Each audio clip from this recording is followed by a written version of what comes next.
Amables oyentes, vamos a leer nuevamente la palabra del Señor en el libro del profeta Jonás para continuar con nuestro tema.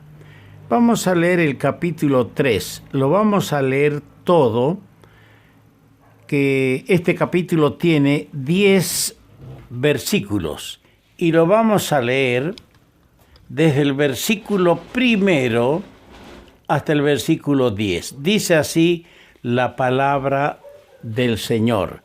Vino palabra de Jehová por segunda vez a Jonás, diciendo: Levántate y ve a Nínive, aquella gran ciudad, y proclama en ella el mensaje que yo te diré.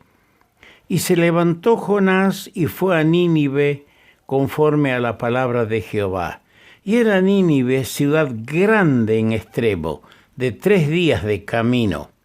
Y comenzó Jonás a entrar por la ciudad, camino de 1 día, y predicaba diciendo: De aquí a 40 días Nínive será destruida. Y los hombres de Nínive creyeron a Dios, y proclamaron ayuno, y se vistieron de cilicio desde el mayor hasta el menor de ellos. Y llegó la noticia hasta el rey de Nínive, y se levantó de su silla, se despojó de su vestido, y se cubrió de cilicio, y se sentó sobre ceniza.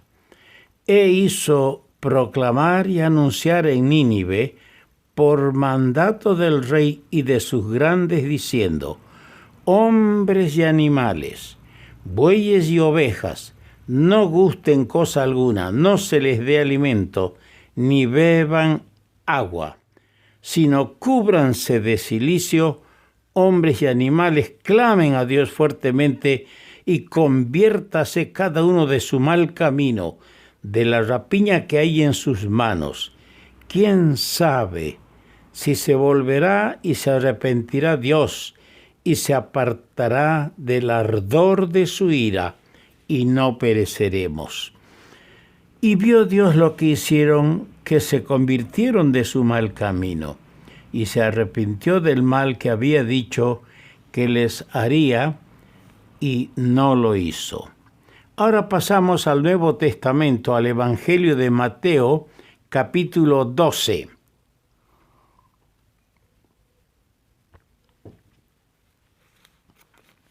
Mateo capítulo 12, el versículo 41.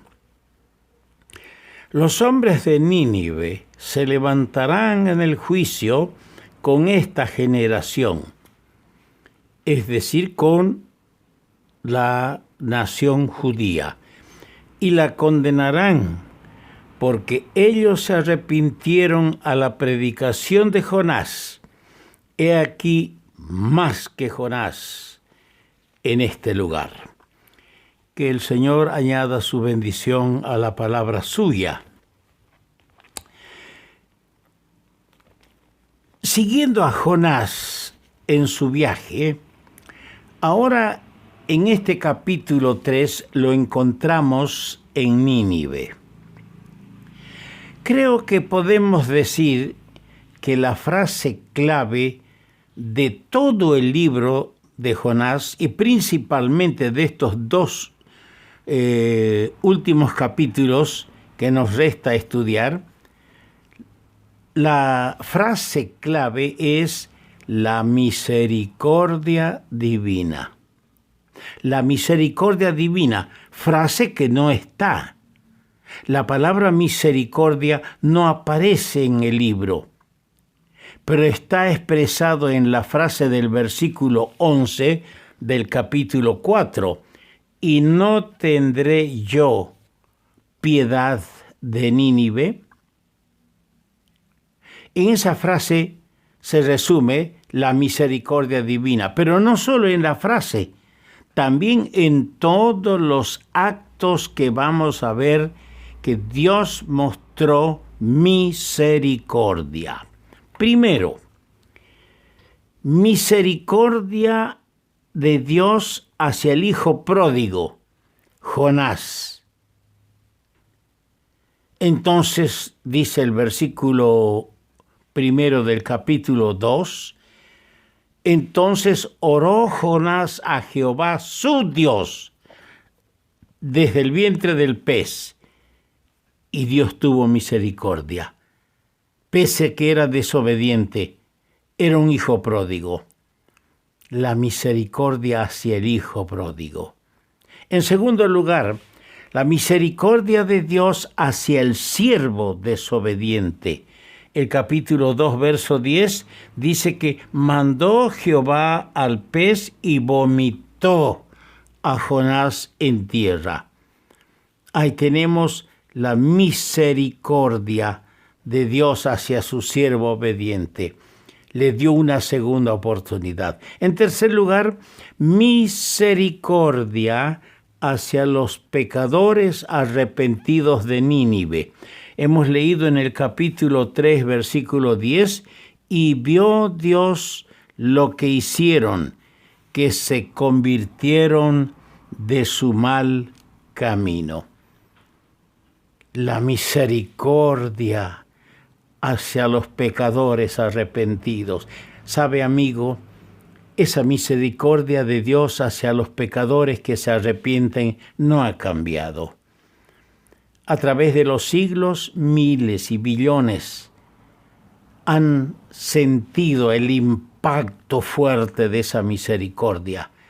Cuando descubrieron por la obra del Espíritu Santo, por la luz que trae el Evangelio al corazón, descubrieron que eran pecadores que habían transgredido las leyes de Dios. Descubrieron que la misericordia divina se expresaba en esa frase sublime, porque de tal manera amó Dios al mundo, que ha dado a su Hijo unigénito, para que todo aquel que en Él cree no se pierda, sino que tenga vida eterna. Yo soy uno de esos, amigo mío. Yo a mis 14 años descubrí que era pecador, que estaba yendo al infierno, perdido. Y descubrí que el Señor dio su vida por mí, me amó y murió por mí, y le confesé mis pecados. La misericordia de Dios hacia el pecador que se arrepiente. En cuarto lugar, tenemos la misericordia de Dios hacia el profeta enojado. Dice en el capítulo 4, pero Jonás, versículo 1, pero Jonás se apesadumbró en extremo y se enojó. El desobediente, el rebelde, está enojado. Dice que se enojó. ¿Qué tenemos en este hombre ahora? Tenemos otra imagen de aquella gran parábola del capítulo 15 de Lucas.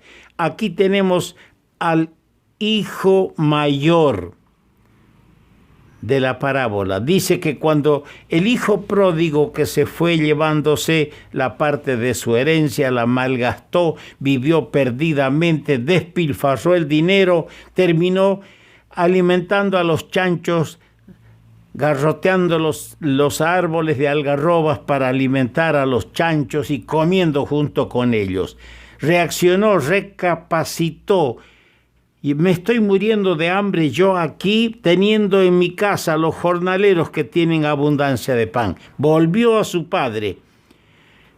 Fue la fiesta, pero el hijo mayor, que estaba en el campo, cuando oyó las danzas, cuando oyó la alegría, preguntó qué es.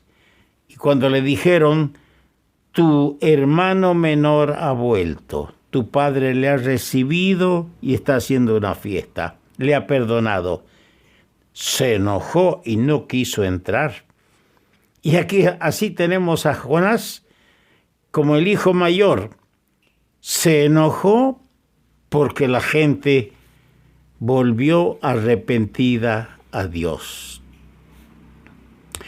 Es de notar que el libro, al terminarse, no hace mención de la reacción del profeta frente a los argumentos persuasivos del gran Dios. Pero esto sí sabemos, que la boca del profeta fue tapada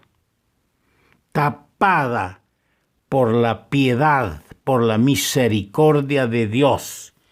Cuando él dijo que esto es lo que yo sabía que iba a ocurrir, que les ibas a perdonar, la boca del profeta fue tapada. Hay aquí también el relato de una triple salvación. Fíjese, primero, la salvación del barco en la tempestad al ser librado de su carga de culpabilidad. ¿Cuál era la carga culpable? Era Jonás. Y el barco fue salvado en medio de la tempestad.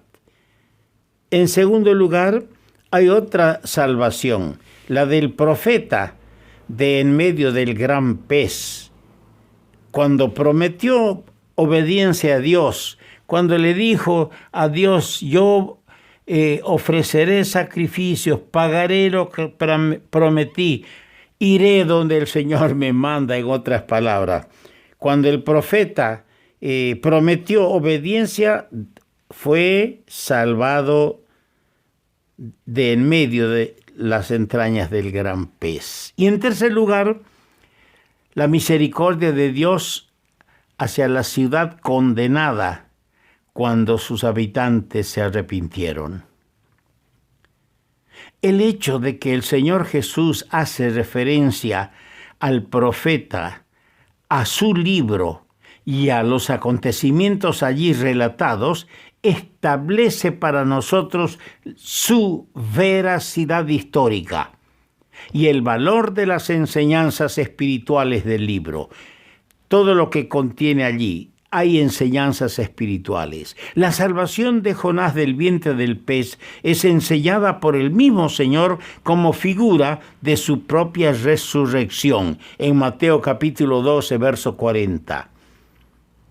Hay algunos puntos que sobresalen y nos hará bien tomarlos en cuenta. Vamos a ver cuáles son esos puntos. Primero, en el capítulo 2, versículo 9, tenemos a Jonás pagando sus votos. Dice, yo con voz de alabanza te ofreceré sacrificios, pagaré lo que prometí. Estando en el vientre del gran pez, Jonás paga sus votos. Pero en el capítulo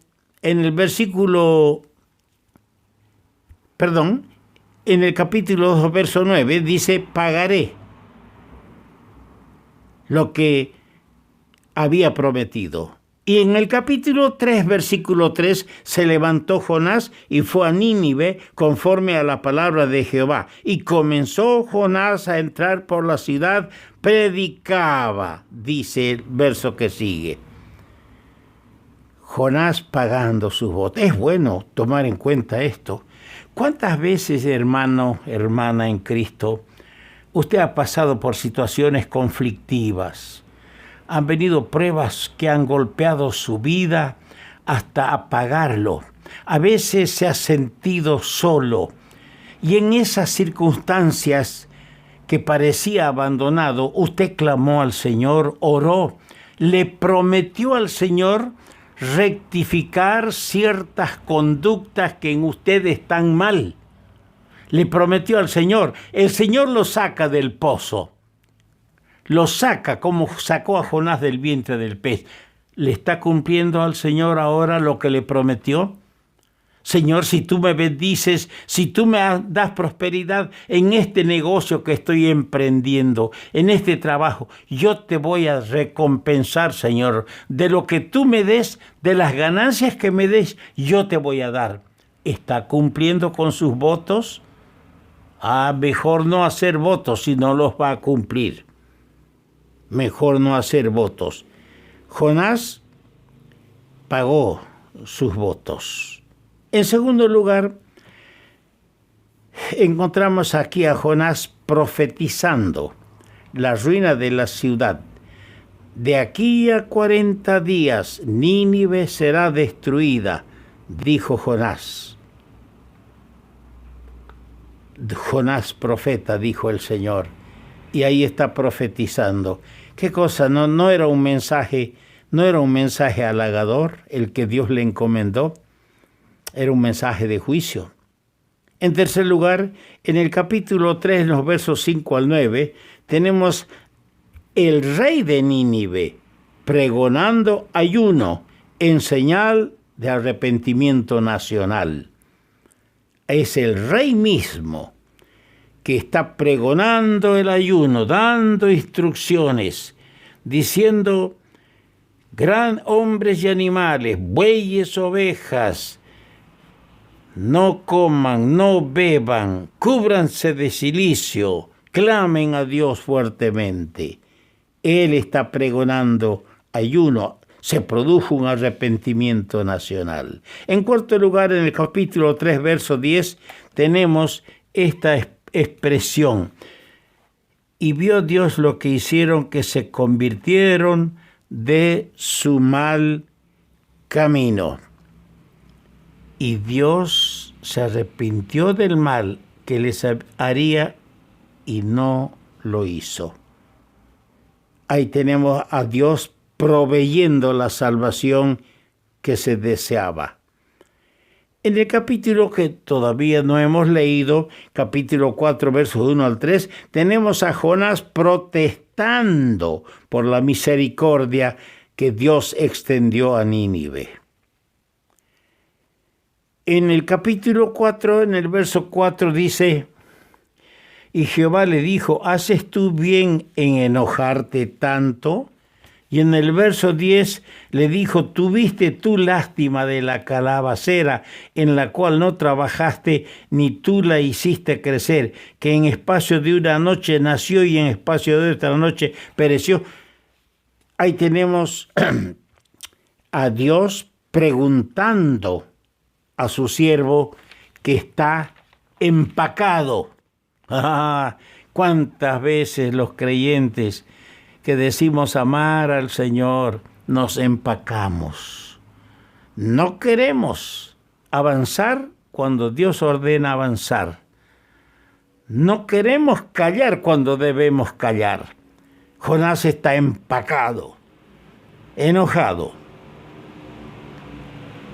En séptimo lugar, en este capítulo 4, en los versos 5 al 9, tenemos a Jonás porfiando en su espíritu de disconformidad, desconforme con lo que Dios estaba haciendo.